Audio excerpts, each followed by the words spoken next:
السلام علیکم عزیز طلبہ، عزیز طالبات، امید ہے آپ سب خیریت سے ہوں گے۔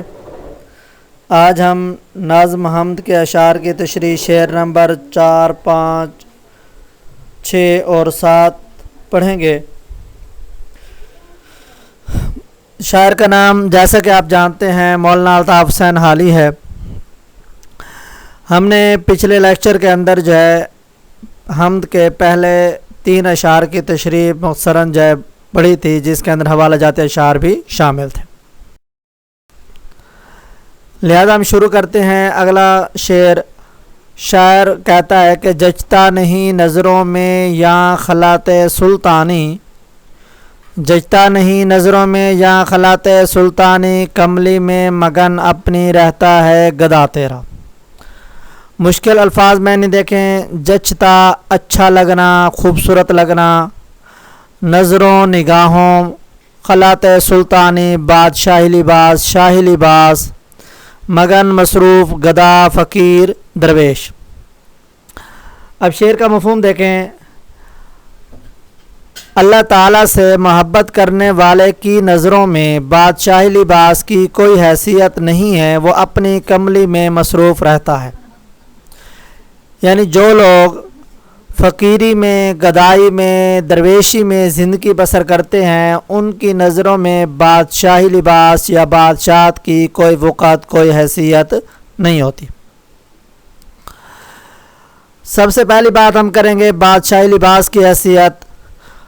بادشاہی لباس ایک ایسا لباس ہوتا ہے جس کے ذریعے سے انسان کی عظمت، انسان کا وقار بڑھا ہوا ہوتا ہے، اور رعایا اس کی قدر کرتی ہے، اس کا احترام کرتی ہے۔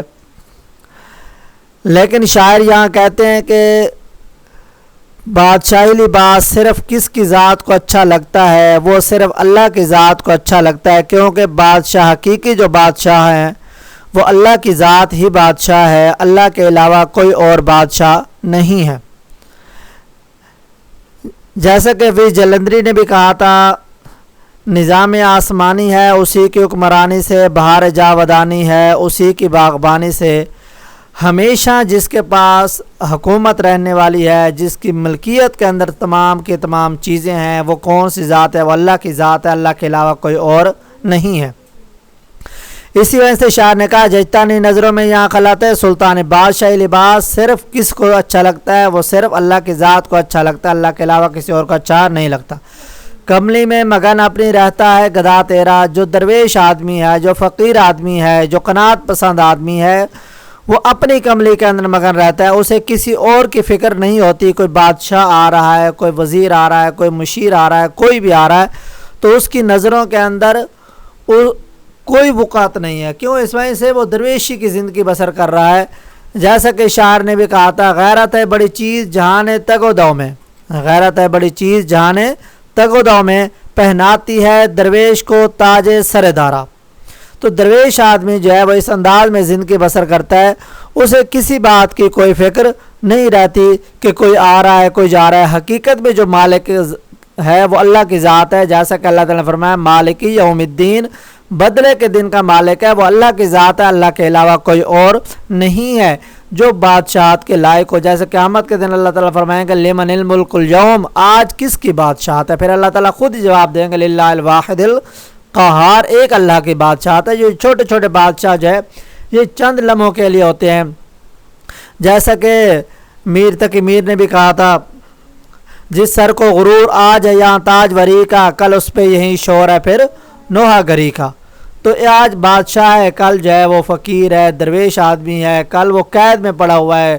تو اصل چیز جو ہے وہ شاہی لباس جو ہے صرف اللہ کی ذات کو اچھا لگتا ہے۔ اسی طرح کا ایک اور شعر علامہ اقبال کا ہے، میرا طریق امیری نہیں فقیری ہے، میرا طریق امیری نہیں فقیری ہے، خودی نہ بیچ غریبی میں نام پیدا کر۔ غریبی میں اصل جو ہے وہ نام پیدا کرنا ہے۔ تو اسی کو شاعر نے بیان کیا کہ جو درویش آدمی ہے وہ اپنی کملی کے اندر مگن رہتا ہے۔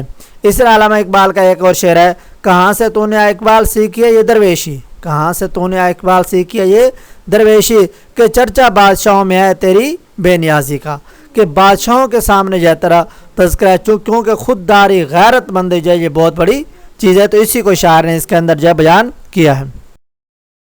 اگلا شعر ہمارے سامنے، تو ہی نظر آتا ہے ہر شے پہ محیط ان کو، تو ہی نظر آتا ہے ہر شے پہ محیط ان کو، جو رنج و مصیبت میں کرتے ہیں گلا تیرا۔ الفاظ میں نے دیکھیں، شے چیز، محیط احاطہ کرنے والا، گھیرنے والا، رنج، دکھ، مصیبت، دکھ، تکلیف، گلا، شکوہ، شکایت۔ مفہوم دیکھیں، اے اللہ جو لوگ دکھ درد میں تیری شکایت کرتے ہیں، ہر دکھ درد میں تو ہی ان کا معاون و مددگار ہوتا ہے۔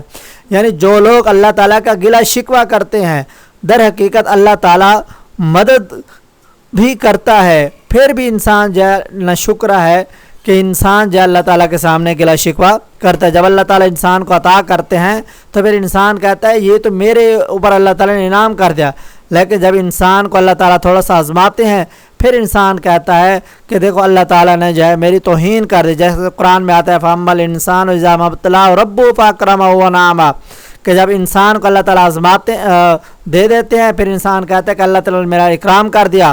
وَأَمَّا إِذَا مَا ابْتَلَاهُ فَقَدَرَ عَلَيْهِ رِزْقَهُ، جب انسان پر تھوڑی سی تنگی دے دیتے ہیں، تھوڑی سی مشقت دے دیتے ہیں، تھوڑا سا رزق تنگ کر دیتے ہیں، پھر انسان کیا کہتا ہے فَيَقُولُ رَبِّي أَهَانَنِ، کہ میرے رب نے میری توہین کر دی۔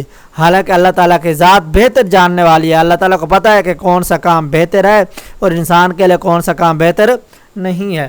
تو اس کے اندر دیکھیں دو چیزیں ہمارے سامنے، ایک تو اللہ تعالیٰ قدرت کا ہونا، دوسرا انسان کا اللہ تعالیٰ کا گلا شکوہ کرنا۔ اور ایک بات اس میں یہ بھی آتی ہے کہ انسان کی جو مصیبت آتی ہے وہ یا تو یہ کہ انسان کے اپنے اعمال کی وجہ سے آتی ہے، یا اللہ تعالیٰ انسان کے درجات کو جو ہے وہ بلند کرتے ہیں، جیسا کہ اللہ تعالیٰ فرمایا وَمَا أَصَابَ مِن مُّصِيبَةٍ إِلَّا بِإِذْنِ اللَّهِ، جو بھی مصیبت انسان کو پہنچتی ہے وہ اللہ تعالیٰ کے حکم سے پہنچتی ہے۔ دوسری جگہ اللہ تعالیٰ فرماتے ہیں وَمَا أَصَابَكُم مِّن مُّصِيبَةٍ فَبِمَا كَسَبَتْ أَيْدِيكُمْ وَيَعْفُو عَن كَثِيرٍ، اللہ تعالیٰ نے بہت ساری چیزیں ایسی ہیں جو تمہارے اللہ تعالیٰ نے معاف کر دی ہیں، کچھ کی وجہ سے اللہ تعالیٰ تمہیں سزا دیتا ہے۔ شعر دیکھیں کہ ہر ذرہ اس بات کا شاہد ہے کہ خدا ہے، ہر ذرہ اس بات کا شاہد ہے کہ خدا ہے، حیران ہے مگر عقل کیسا ہے وہ کیا ہے۔ تو انسان حیران ہو جاتا ہے، تو اسی کو شاعر نے اس کے اندر جو ہے وہ بیان کیا ہے۔ پھر انسان جو دکھ اور مصیبت کے اندر انسان اللہ تعالیٰ کا گلا شکوہ کرتا ہے، یہ در حقیقت جو ہے وہ انسان نہ شکری کر رہا ہوتا ہے۔ جو اللہ تعالیٰ سے گلا شکوہ کرتا ہے وہ نہ شکری کر رہا ہوتا ہے۔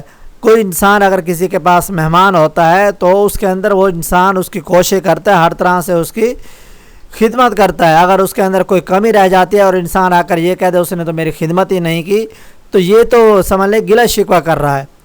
تو اللہ تعالیٰ کا گلا شکوہ کرنا در حقیقت یہ انسان جو ہے اپنی اصلیت بتاتا ہے کہ میں جو ہے وہ ایسا ناقص العقل انسان ہوں کہ اتنی نعمتیں ہونے کے باوجود بھی میں اس کا گلا شکوہ کر رہا ہوں۔ جیسا کہ اسی طرح کا ایک اور شعر دیکھے، گل غنچے آفتاب شفق چاند کہکشاں، گل غنچے آفتاب شفق چاند کہکشاں، ایسی کوئی بھی چیز نہیں جس میں تو نہ ہو، ہر چیز میں اللہ کی قدرت ہمیں نظر آ رہی ہوتی ہے۔ اگلا شعر دیکھے، آفاق میں پھیلے گی کب تک نمک تیری، آفاق میں پھیلے گی کب تک نمک تیری، گھر گھر لیے پھرتی ہے پیغام صبا تیرا۔ آفاق افق کی جمع، دنیا آسمان کے کنارے، مہک خوشبو پیغام اطلاع دینا خبر دینا، صبا صبح کے وقت کی ٹھنڈی ہوا۔ مفہوم دیکھے، جہاں میں تیری ذات کی خوشبو مہک رہی ہے اور صبح کے وقت چلنے والی ٹھنڈی ہوا تیرا پیغام لیے پھرتی ہے۔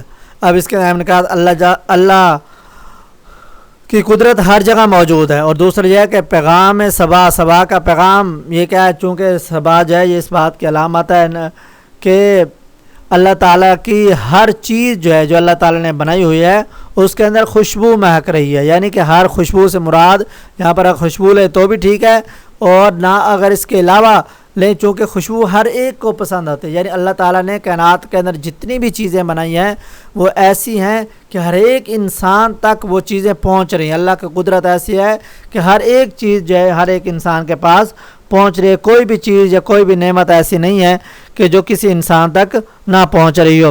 جیسا کہ شاعر نے بھی کہا، گلشن میں صبا کو جستجو تیری ہے، گلشن میں صبا کو جستجو تیری ہے، بلبل کی زباں پر گفتگو تیری ہے، ہر جہاں ہیں تیری قدرت کے لاکھوں جلوے، ہر جہاں ہیں تیری قدرت کے لاکھوں جلوے، جس پھول کو سونگتا ہوں بو تیری ہے۔